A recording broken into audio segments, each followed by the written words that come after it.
오늘 신앙 훈련 과정 영적 성장이라는 주제 8주의 첫 시간을 시작하는데요.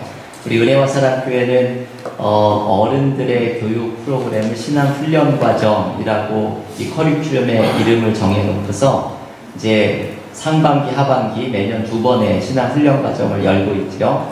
제가 이 신앙 훈련 과정이라는 이름을 붙인 것이 그저 단순히 성경 공부 혹은 뭐 제자 훈련 이렇게 이름을 붙이지 않고 신앙이 성숙하는 이 과정에는 여러 가지 주제의 공부와 묵상과 훈련이 필요하다라는 생각 때문에 신앙 훈련 과정이라고 이름을 붙였는데요.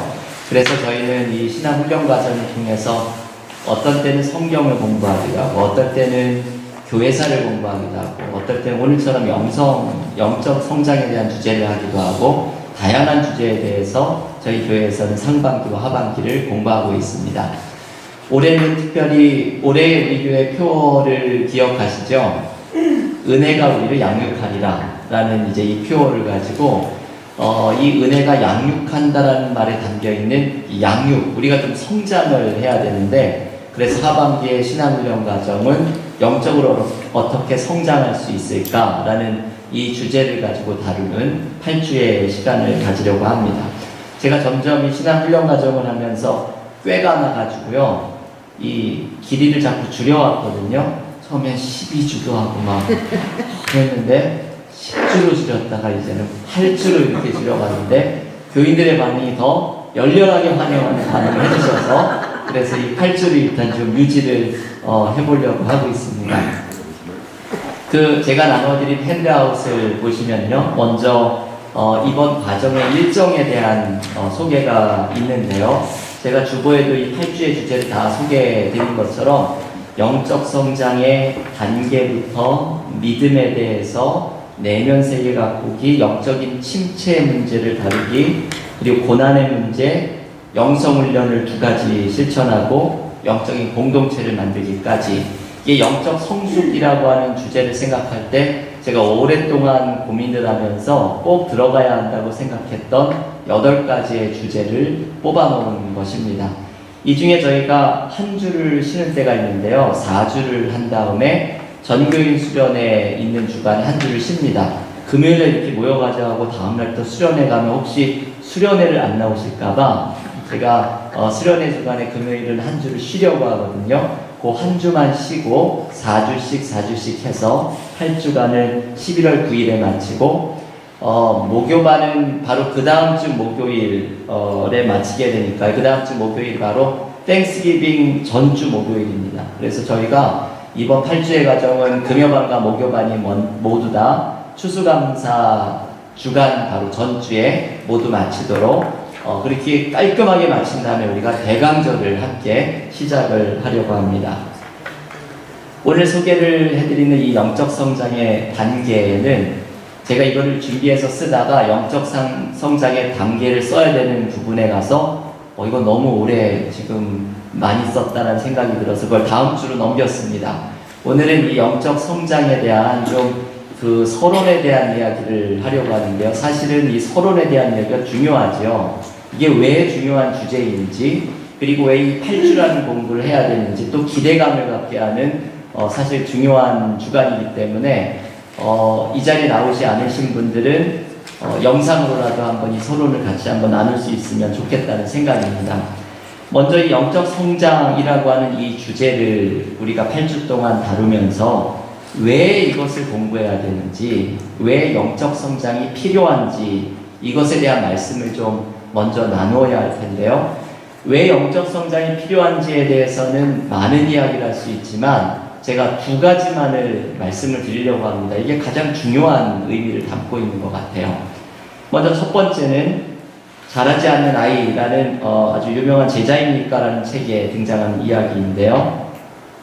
제가 오래전에 대학생 때 읽었던 책인데 이 책의 이 개념이 아직도 기억이 나서 제가 이번에 준비를 하면서 좀 확인을 해가지고 좀 소개를 해드리려고 합니다. 후안 카를로스 오르티스라는 목사님이 제자입니까? 라는 제자도에 대한 아주 유명한 책을 썼는데요. 이분이 그 책에서 이런 이야기를 하시죠.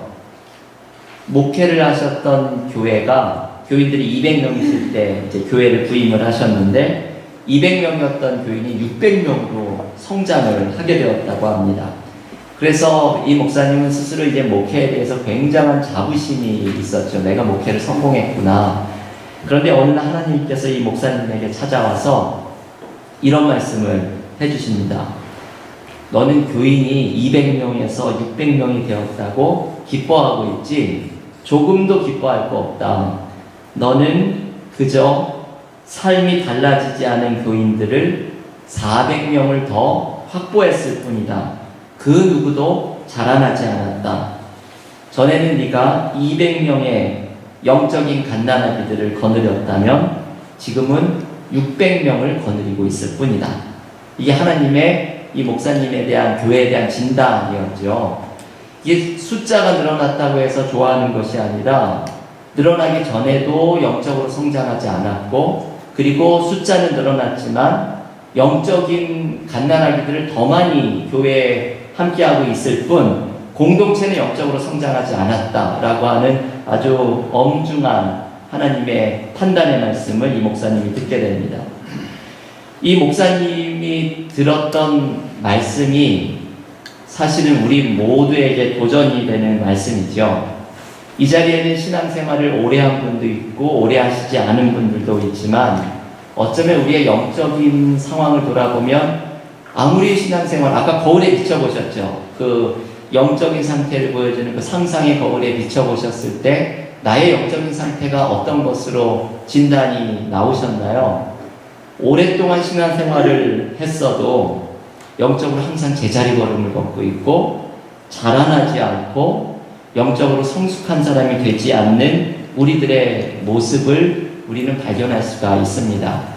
마치 부모님들이 아이들을 이제 키우는데 갓난아기에게 젖도 먹이고 먹을 것도 주고 사랑과 돌봄을 주었는데도 아이가 자라나지 않는다면 부모님에게 이 아이는 너무나 큰 걱정거리가 되겠죠. 우리가 어쩌면 하나님에게 큰 걱정거리가 되는 사람일지도 모릅니다. 신앙의 연륜은 쌓여가는데 영적인 성장에 있어서는 자라나지 않고 있는 아이와 같은 모습이 우리에게 있습니다. 그래서 우리는 자라나야 하죠. 이 어린아이와 같은 우리의 영적으로 아직 자라나지 않은 모습에서 이제는 성숙한 믿음으로 자라나야 합니다.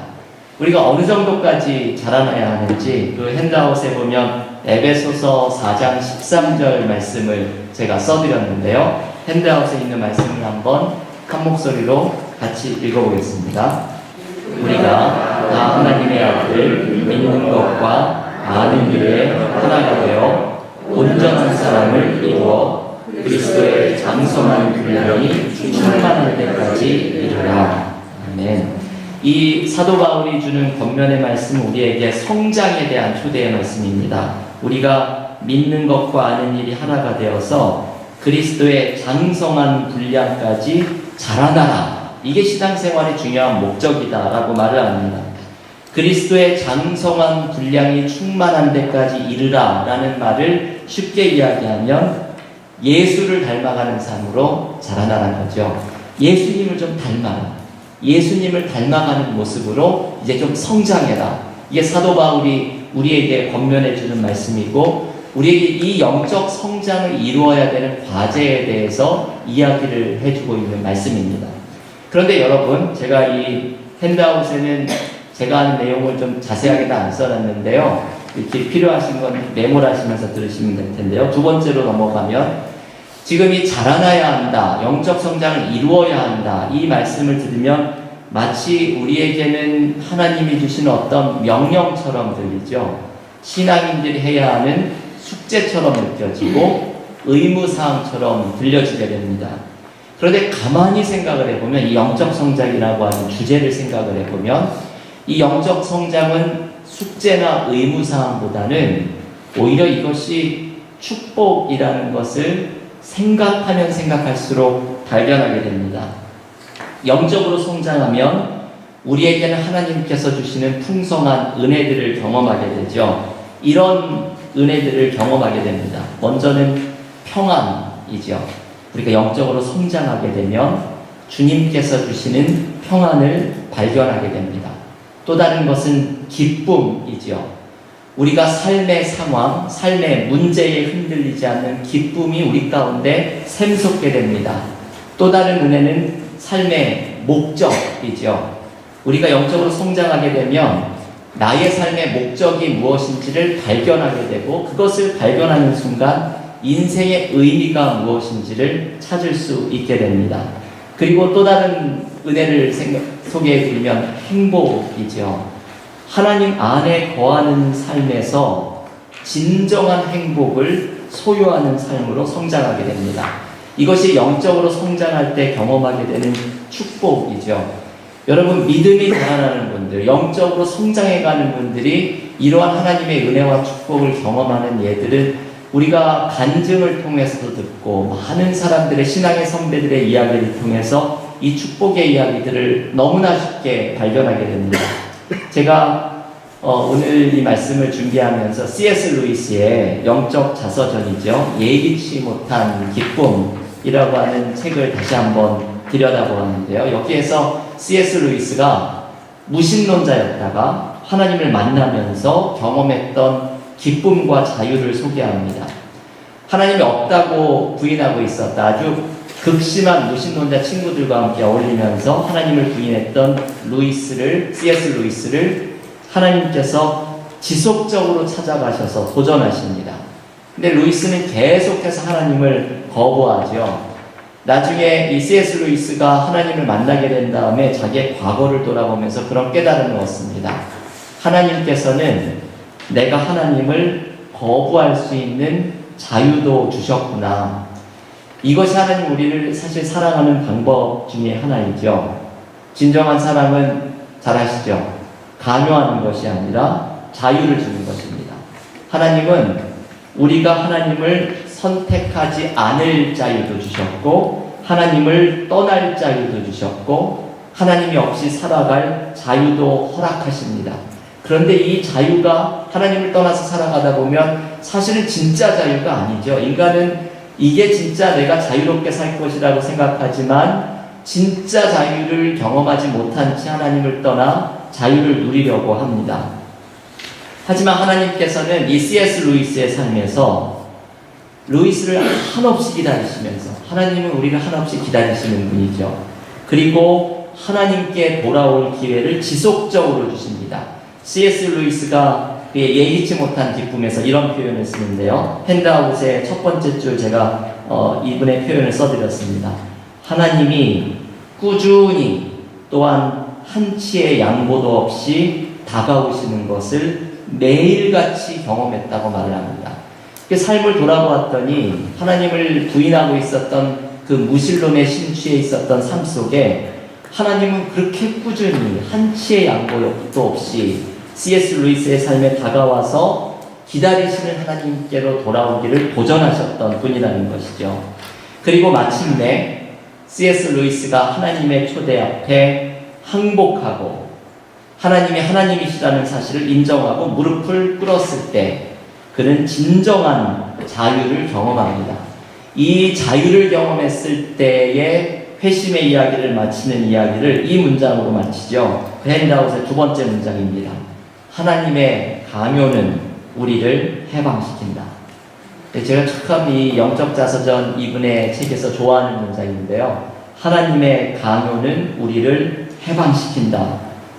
하나님을 만나는 순간 우리는 내가 가진 삶의 문제, 두려움과 절망, 미움과 욕심, 뿌리 깊은 불안과 공허함에서 해방되는 것을 경험합니다. 이 하나님의 강요라는 것은 나를 만나라고 초대하시는 이 하나님의 음성을 듣는 순간 이것이 우리를 묶고 있던 모든 것들에서부터 해방시켜주는 경험을 하게 됩니다. 여러분, 우리는 이제 이런 경험을 할 때가 많이 있거든요. 점점 나이가 들어가면서 결혼도 하고 직장도 구하고 아이를 낳고 아이들이 키우고 자라고 경제적으로도 어쩌면 안정되어 갔을 때 이상하게 삶은 안정이 되어 가는데 마음속 뿌리 깊은 삶의 공허함을 느낄 때가 있습니다. 그게 이 하나님 안에 있지 않는 사람들이 느끼는 그 영적인 갈망이고 하나님 안으로 들어갈 때만 채워지는 그 공허함과 불안감이죠. 하나님이 우리를 찾아오실 때 하나님의 초대는 바로 우리를 해방시킵니다. 그게 우리가 진정한 자유를 경험하게 되는 순간이지요. 이것이 영적 성숙에서 우리가 누리게 되는 하나님의 축복들입니다. 평안과 기쁨과 자유와 행복을 경험하면서 우리는 영적으로 성장해 갈 때 하나님 안에서만 발견하게 되는 이 축복들을, 은혜들을 발견하고 경험하게 되기 때문에 영적으로 성장해 가라는 것은 단순한 우리의 과제를 넘어서서 하나님이 주시는 축복이라고 이야기를 할 수가 있습니다. 그러면 여러분, 이제 두 번째 주제로 넘어갈 텐데요. 왜 영적으로 성장하는 것이 이렇게 중요하고 의미가 있다면 이 영적 성장은 어떻게 이룰 수가 있겠습니까? 이 영적 성장을 한다는 것은 어떤 의미를 가지고 있습니까? 영적 성장을 이루는 것은 영성이 깊어진다는 의미죠. 여러분 뒷면으로 한번 넘겨보시면 제가 영성의 정의를 하나 써드렸는데요. 이 영성이라고 하는 말, 이것이 불편하시면 영적 성숙이라는 말로 대처하셔도 되겠습니다. 이 말은 사실 복잡한 개념이죠. 어떤 말은 이 말이 무슨 의미입니까? 정의를 좀 내려주십시오 하면 정의를 안 내리는 것이 오히려 나을 정도로 정의를 하기가 참 어려운 개념의 용어들이 있습니다. 뭐 대표적인 예를 든다면 사랑 같은 것이죠. 여러분 사랑을 쉽게 정의하실 수 있는 분이 있을까요? 어쩌면 사랑을 정의하려고 하는 것보다 서로 이렇게 사랑하면서 살아가는 실천을 하는 것, 이게 더 중요할 텐데 영성이 좀 이런 개념이죠. 영성을 정의하기보다도 영성이 좀 깊어지려고 하는 노력을 하는 것이 더 의미가 있을 텐데 그래도 이 영성이라고 하는 정의를 한번 생각을 해보면 우리가 영성 혹은 영적 성숙을 한다는 것에 중요한 의미들을 발견을 할 수가 있게 됩니다. 제가 그 샌드라 슈나이더스라고 하는 영성을 연구하는 학자의 영성에 대한 정의를 거기 써드렸는데요. 여러분 그 핸드아웃 두 번째 페이지 위에 있는 영성이란 시작되는 그 정의를 한번 한 목소리로 같이 읽어보겠습니다. 영성이란 인식된 궁극적 가치를 목표로 하여 자기 추호를 통한 삶의 통합 프로젝트에 의식적으로 참여함으로써 얻는 경험입니다. 여러분, 제가 왜 영성의 정의를 내리기 싫어하는지 좀 아시겠죠? 이런 말을 해야 되기 때문에 이 영성을 정의 내리는 걸 저는 가능하면 이제 피하는데요. 그래도 이분의 이 정의를 오늘 한번 좀 꼼꼼히 묵상을 좀 해보려고 합니다. 왜냐하면 이 안에서 우리가 그냥 쉽게 얘기했던 영성의 좀 그 깊은 의미들을 함께 균형 있게 배울 수가 있기 때문이죠. 영성의 정의 혹은 영적 성숙의 의미에는 5가지의 중요한 의미가 담겨 있습니다. 제가 붉은 글씨로 써드렸는데요. 먼저 첫 번째는 궁극적 가치라는 말이죠. 영성은 궁극적 가치를 목표로 한다는 것이죠. 이 궁극적 가치라고 하는 것은 이런 것이죠. 모든 사람에게는 자신들이 가장 가치 있다고 생각하는 것이 있습니다. 어떤 사람에게는 돈이 궁극적 가치이고 어떤 사람에게는 세상에서 성공하는 것이 궁극적 가치이고 어떤 사람은 돈보다도 명예를 얻는 것, 존중을 얻는 것, 이것을 굉장히 중요하게 생각하는 분이 있고 어떤 사람에게는 건강이 궁극적 가치인 사람이 있습니다. 그런데 이 궁극적 가치가 이 사람에게는 종교이고 그리고 하나님입니다. 이번에 새로 한국에서 번역된 책 가운데에 습관의 영성이라고 하는 책이 있는데 이 제임스 스미스라고 하는 그 기독교 신학과 철학을 가르치는 분이 쓴 책인데요. 이분의 책에서는 이런 말을 하죠. 이 문장으로 책을 시작합니다. 당신이 사랑하는 것을 당신은 예배합니다.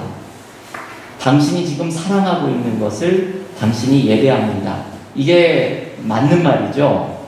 우리는 내가 사랑하고 있는 것을 예배합니다. 그래서 우리가 사랑하는 것이 예배의 대상이 되면서 하나님이 됩니다. 그래서 돈이 하나님이 되고 명예가 하나님이 되고 성공이 나에겐 하나님이 되는 것이죠. 그런데 영성이라는 것은 무엇인가 하면 궁극적 가치, 내가 가짜 하나님으로 붙들고 있는 것들, 돈과 명예와 성공, 내가 가짜 하나님으로 붙들고 있던 것들을 벗어버리고 진짜 하나님, 삼위일체 하나님, 이 진짜 하나님을 나의 궁극적 가치로 붙드는 것, 이게 바로 영성이고 영적으로 성숙한다고 하는 의미입니다. 우리의 삶을 가만히 돌이켜보면 내가 돈과 성공과 명예를 궁극적 가치의 자리에 두고 살아갈 때가 있는데, 내가 그 궁극적 가치의 자리에 둔 그 가짜들을 모두 옆으로 밀어버리고 하나님을 우리의 제일의 가치로 두는 것, 이게 영적으로 성숙해 간다고 하는 의미입니다. 여러분, 지난 주일에 제가 시를 2개를 소개해 드렸는데요. 그 중에 하나가 조이선이라고 하는 시인의 주일 예배당이었죠. 제가 거기 핸드아웃에 써드렸는데 예배 시간에조차 하나님을 온전히 바라보지 않는 우리의 모습을 꼬집고 있는 시이죠. 제가 시를 다시 한번 읽어보겠습니다. 여기 빈자리, 참 부산하게도 앉았다들 떠난 자리, 당신은 침묵으로 고요로 이제야 임하십니다. 신을 벗어야 할 자리, 그러나 모두들 바빠서 입은 옷들 그대로 잠시 머물다 가버린 자리, 이렇게 당신의 주일은 참 쓸쓸합니다. 그 다운표는 전부 행을 바꿔야 되는데, 줄을 바꿔야 되는데 제가 이렇게 쭉 이어서 썼습니다. 여러분, 이 시를 읽어보면 저는 이거를 읽으면서 제 스스로를 많이 돌아보았는데요. 하나님을 만나려고 예배당에 나와봤지만 다들 자기 생각에 바빠서 하나님을 만나려면 모세처럼 하나님 앞에 신발을 벗어야 되는데 입은 옷들 그대로 입은 채 잠시 머물다가 가버리니 우리가 어떻게 하나님을 만날 수 있겠느냐, 시인은 이렇게 꼬집는 것이죠. 그래서 하나님이 다 예배당을 나가버리고 고요해진 그 빈 예배당에 그때 하나님이 임하신다라고 이야기를 합니다. 우리는 내 삶에서 중요한 가치로 놓고 있는 일들을 움켜쥐고 그 일들에 바쁩니다. 그래서 하나님 앞에 나와서 나의 옷을 벗어버리기보다는 내가 입은 옷을 꼭 움켜쥐고 하나님 앞에 나오고 또 그렇게 살아갑니다. 그래서 영적으로 성장을 못하는 것이죠. 영적으로 성장한다는 것은 내 옷을 벗는 것입니다. 나의 고집, 나의 욕심, 나의 계획, 이것을 벗어버리고 하나님이라는 궁극적인 가치를 붙들려고 하는 것, 그것을 붙들고 살아가려고 하는 것, 이게 바로 영적으로 성장한다고 하는 의미입니다. 두 번째 의미는 자기 초월인데요. 영적으로 성장한다는 것은 자기 초월과 관계 있죠. 자기 초월이란 쉽게 나를 넘어서는 것을 의미합니다. 주님을 만나기 전에 옛자의 모습을 벗어던지고 예수 안에 있는 새로운 나로 변해가는 것입니다. 이것을 한마디로 이야기하면 사람이 변하는 것이고 그리고 삶이 변하는 것입니다. 아무리 신앙생활을 오래 해도 사람이 변하지 않고 삶이 변하지 않는 분이 있죠. 삶이 변하지 않고 인품이 변하지 않고 사람이 변하지 않는 사람들은 영적으로 성숙했다고 이야기할 수 없는 것입니다. 이게 영적 성숙의 의미이기 때문이죠. 제가 종종 이런 말씀드리죠. 그렇게 은혜를 받았으면 사람이 변할 법도 한데 사람이 갑자기 변하면 죽는다고 생각을 해서 그런지 정말 한결같죠. 어쩜 그렇게 한결같을 수 있는지 사람이 변하지 않는 것에 한결같은 모습을 가질 때가 있습니다. 캘리포니아의 한 한인교회에서 이런 일이 있었다고 합니다. 실제 있었던 일이라고 하는데 어떻게 이런 일이 일어났을까 제가 읽으면서 기가 막혔던 이야기인데요. 이 한인교회에서 새로 피아노를 구입을 하게 됐는데 이 피아노를 어디에 놓아야 할지의 문제로 의견이 갈라지게 되었다고 합니다. 한 장로님은 성가대가 안고 있는 그 단 위에 피아노를 놓아야 한다라고 말씀을 했더니 다른 장로님께서 아니다. 거기 단 위에 좁은데 단 아래에 놓는 것이 좋겠다. 이렇게 서로 이제 의견 충돌이 있다가 담회가 이 두 장로님의 의견 중심으로 둘로 갈라지게 되고 교인들도 둘로 갈라져서 싸우게 되었습니다. 그러다가 결국 교회가 둘로 갈라지게 되었습니다. 어처구니 없는 일이죠. 피아노를 어디 놓을까의 문제로 교회가 갈라지게 된 것이죠. 그리고 한 5년 정도의 시간이 흐른 다음에 이 두 장로님들, 처음 의견 충돌이 시작됐던 두 장로님들이 한국 식품점에서 우연히 만나게 되었습니다. 여기 H마트 같은 곳에서 만난 것이죠. 오랜만에 만나서 좀 어색하기도 했는데 시간이 많이 질러서 마음이 좀 풀리셨는지 인사를 하면서 서로 대화를 하게 되었습니다. 그때 문득 한 장로님이 이렇게 말을 합니다. 우리가 그때 뭘 그렇게 싸웠는지 모르겠습니다. 그런데 가만히 있자, 그 피아노를 위에 놓자고 한 사람이 저였나요? 장로님이셨나요? 이렇게 물어보더랍니다. 이게 참 웃지 못할 일이죠. 시간이 지나가지고 왜 싸웠는지, 누가 피아노를 위에 놓자고 했는지 기억도 못할 이 일을 가지고 교회가 싸우고 갈라져 나간 것이죠. 이게 우리들의 옛 자아의 모습입니다. 우리의 자존심, 교만함, 인정받고 싶은 마음, 이런 모습들이 불쑥불쑥 나타날 때 우리의 옛 자아의 모습을 그대로 가지고 우리는 살아가게 됩니다. 바울은 주님을 만나기 전에 우리의 옛 자아의 모습을 십자가에 함께 못 박았다고 말하죠. 여러분 갈라디아서 5장 24절의 말씀, 거기 성경 말씀이 자기 초월에 써드렸는데요. 한 목소리로 읽겠습니다. 그리스도 예수의 사람들은 육체와 함께 그 정욕과 탐심을 십자가에 못 박아버립니다. 우리는 주님과 함께 우리의 옛 자아를 십자가에 못 박은 사람들입니다. 그런데 아직도 내가 죽고 있지 않은 상태인 거죠. 여러분, 영적으로 성장한다라고 하는 개념은 바로 이 질문을 스스로에게 묻는 것입니다. 내가 죽었는가? 나의 옛 자아가 죽었는가? 그리고 나는 예수 안에서 새로운 나로 살아가려고 하고 있는가? 이것을 나에게 물어보면 내가 영적인 성숙을 위해서 자라나고 있는 사람인지 아닌지를 살펴볼 수가 있습니다. 한마디로 삶이 변한 사람이 되는 것이죠. 이것이 영성이 깊어진다는 의미입니다. 세 번째, 영적으로 성장한다는 것은 삶의 통합 프로젝트, 이 슈나이더교수는 아주 어려운 용어를 쓰는데요. 삶이 통합되는 것이 영적으로 성장한다라고 하는 의미인데, 이 말의 의미를 쉽게 이야기하면 믿음과 삶이 분리되는 것이 아니라 하나가 되는 것을 의미합니다. 우리는 이런 경험을 많이 합니다. 교회에서는 믿음이 참 좋으신 분인데 삶에서는 믿음대로 살아가지 않는 경우가 종종 있습니다. 그래서 어떤 분은 저분이 장로님이셨구나 이제 알게 됐다고, 이제 일터에서만 만났기 때문이죠. 근데 저분이 장로님이고 저분이 집사님으로 있는 교회에는 왠지 좀 나가기가 좀 그렇다라는 그런 이렇게 부끄러운 말들을 우리가 간혹 듣게 됩니다.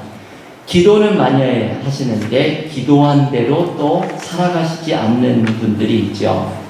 마음만은 어쩌면 당장이라도 성인이라고 불러도 좋을 만큼의 은혜를 받으셨지만 손과 발은 그대로 실천하면서 살아가지 않는 경우가 있습니다. 삶이 통합된다라고 하는 이 말은 믿음과 삶이 하나가 되는 것이죠.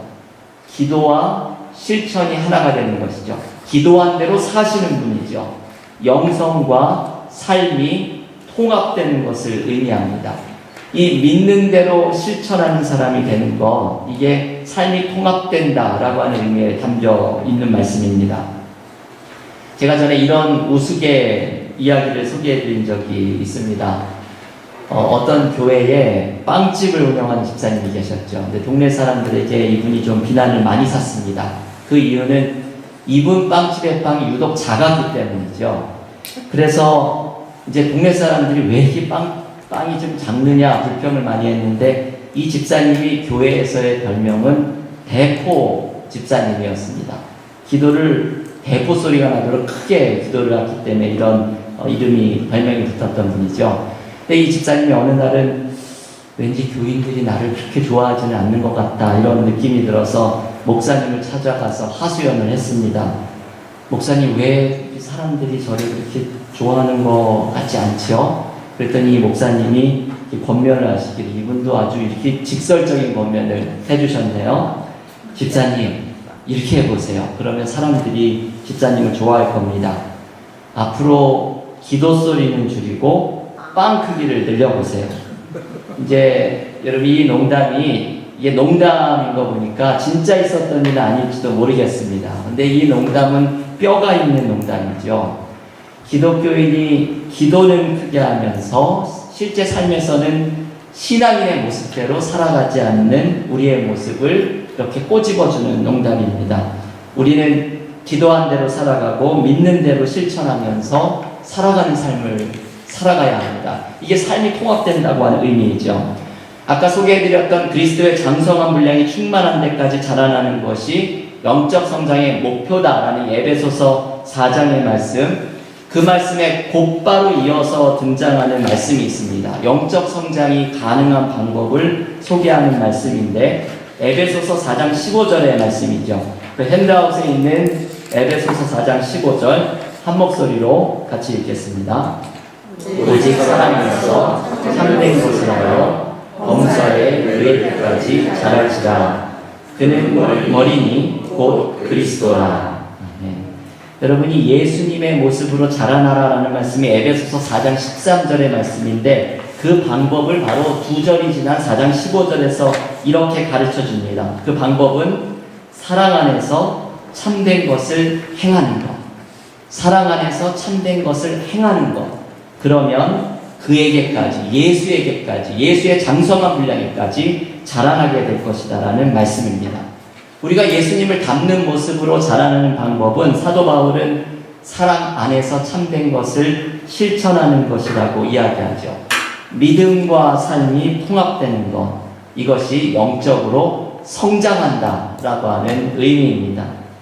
마지막 네 번째 말씀은 영적 성장의 의미는 의식적인 참여라는 요소가 있죠. 이 의식적인 참여라는 말을 쉽게 이야기하면 영적인 훈련입니다. 영성훈련이죠. 훈련이 필요하다는 말씀입니다. 신앙이 성장하는 것에는 지속적인 훈련이 있습니다. 우리는 이제 교우들께서 그런 생각 많이 하시거든요. 하나님을 좀 만났으면 좋겠다.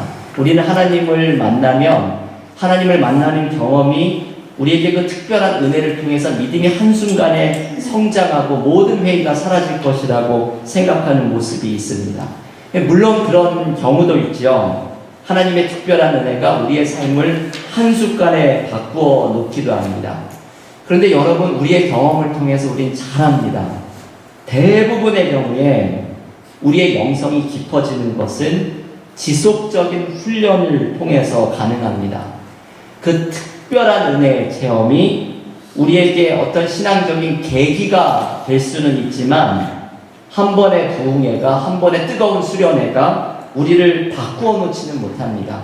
만약에 그랬다면 여기 있는 모든 분들은 벌써 성인이라고 불리는 성인의 반열에 올라갔겠죠. 근데 우리는 은혜를 받았다가도 넘어지고 하나님을 만나는 경험을 했다가도 시험에 드는 것을 반복하는 사람들입니다. 그래서 우리에게 중요한 것은 바로 훈련이죠. 하나님의 그 특별한 은혜를 체험한 것이 동기가 되어서 신앙 훈련을 할 때 우리는 영적으로 성숙한 사람으로 자라나게 됩니다. 제가 우리 교회 목회를 와서 오늘 우리가 하고 있는 이 신앙 훈련 과정, 이 어른들의 신앙교육 커리큘럼의 제목을, 이제 전체 제목이죠. 이걸 신앙 훈련 과정으로 하겠다. 영어로는 Spiritual Formation Course라고 이제 영어까지 제목을 제가 정했는데요. 이 제목을 듣고 한 분이 제목이 좀 재미가 없는데 훈련이라니까 군사훈련이 생각나는데 이러면서 조금 다른 걸로 해보면 어떻겠느냐고 말씀을 하셨는데, 제가 그분께 이 취지를 말씀드렸습니다. 우리가 신앙이 자라나는 것은 훈련을 통해서 가능하기 때문에 영성훈련이죠. 그래서 우리가 다양한 훈련으로 신앙이 성장하는 이 코र्스를 만들고 싶다라고 말씀을 드렸었는데, 바로 이제 이런 것이죠. 훈련이 얼마나 영적 성숙에 중요한 의미를 갖는지를 우리는 알아야 합니다. 그래서 이번 8주의 기간 동안에 두 개의 주제를 바로 영성훈련을 제가 넣습니다. 그 뒷부분에 그것이 있죠. 영적 성숙을 위한 훈련 1과 2를 넣은 것은 이 훈련을 통해서 우리가 영적으로 성장을 하게 되기 때문입니다. 이 훈련을 하면서 영적 성숙은 평생에 걸쳐서 주님과 걸어가야 하는 긴 여정이 되어야 합니다. 마지막으로 영적 성숙의 의미에서 경험이라고 하는 주제를 말씀을 드리고 오늘 제가 시간을 마치려고 하는데요. 이 경험, 영적 성장의 중요한 요소인 이 경험은 하나님을 만나는 경험입니다. 나의 삶에서 예수님을 만나는 경험입니다. 그리고 성령께서 나의 삶 속에 강하게 역사하시는 것을 경험하는 것을 의미합니다. 우리는 예배를 통해서 하나님을 만나고 기도 가운데 성령을 체험하고 삶의 자리에서 주님을 만납니다. 영적으로 성장한다는 것은 바로 이 경험을 하는 것이죠. 하나님을 친밀하게 만나는 경험을 하는 것이 영적으로 성장하는 것이고, 그리고 이 하나님을 만난 경험을 통해서 우리의 영성이 점점 깊어져 가는 것을 의미합니다. 그런데 여러분, 이 경험이라고 하는 주제, 하나님을 만난 경험에서 한 가지 생각을 해봐야 하는 것이 있죠. 그것은 이 하나님을 만난 경험에 대한 해석입니다. 여러분, 우리가 이 자리에 모여있는 것이 바로 이런 것들을 하기 위함이죠. 우리는 하나님을 만난 경험의 의미를 모를 때가 많이 있습니다. 교우 여러분들도 이 경험을 많이 가지고 계실 거예요. 기도 가운데 하나님을 만났는데 기도 가운데 하나님을 만난 경험에 그것이 너무나 강렬하고, 그리고 이게 너무 날것의 경험이어서 이것이 어떤 의미가 있는지를 발견하지 못할 때가 종종 있습니다. 제가 핸드아웃에 써드린 루돌프 오토라고 하는 사람은 하나님을 만나는 경험의 성격을 이렇게 규정을 했는데, 이게 아주 유명한 표현인데요. 신비하고 두렵고 하지만 황홀한 경험. 이게 하나님을 만난 경험의 특징이라고 말을 합니다. 신비하고, 이 광대하신 하나님을 만났기 때문에 아주 신비로운 경험이지만, 마치 제가 종종 말씀드리죠. 저는 제가 처음으로 산을 올라가서 산의 정상의 절벽 앞에 섰을 때 그 경험을 지금도 잊을 수가 없거든요. 초등학교 때인지 초등학교도 들어가기 전이었는지 어린 제가 그 웅장한 산 앞에 섰는데 너무나 두려워서 그냥 납작 엎드릴 수밖에 없었거든요. 땅이 꼭 흔들리는 것 같고 그 웅장한 산의 모습에 두려움이 느껴졌는데, 창조주 하나님을 만나는 경험을 하게 되면 그 떨리는 두려움의 느낌을 갖게 되죠. 그러면서도 그 황홀한 느낌의 경험, 이게 루돌프 오토가 이야기한 하나님을 만난 경험의 특징이 이렇게 신비하고 두렵지만 황홀한 경험이라고 이야기합니다. 그런데 이 하나님 경험의 의미를 발견하는 것은 너무나 어렵죠. 신비하고 두렵고 황홀한 이 경험의 의미를 우리는 모르고 지나갈 때가 많이 있습니다.